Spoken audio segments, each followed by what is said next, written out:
Hello everyone. Today we are going to show you how to make salt-only, dry-aged, skin-on pork belly. Cut a piece of Costco pork belly the size of a baking rack. Cut this piece into 5 thick strips. Place them in a large bowl. Fill with water. Disinfect with an ozone generator for 10 to 15 minutes. This removes the need to use nitrite. Dry each piece with a paper towel. Put them in a pan to be flavored. Pour some whiskey. Make sure all surfaces are soaked. This adds a smoky flavor and enhances the taste. Add salt to all sides. Put the pork belly on top of a rack. Refrigerate for 4 days. After 4 days, the pork belly is now dry and has started curing. Add some more salt.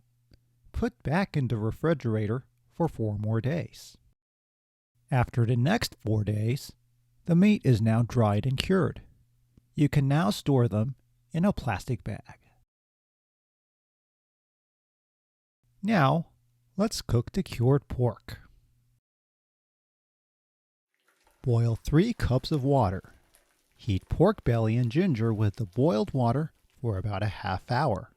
Cut the vegetables as the pork is being heated.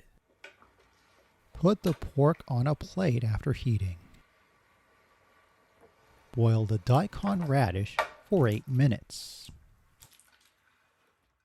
Add carrots. Boil for 3 more minutes. As the carrots are boiling, cut the pork belly into thin slices. The carrots are now boiled. Add spinach and boil for 1 minute. Broil the pork belly at low setting for 3 to 4 minutes.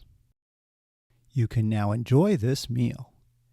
You can taste the cured meat fragrance with a hint of Scotch whiskey. Please be sure to click that subscribe button for more great recipes like this. Thank you for watching.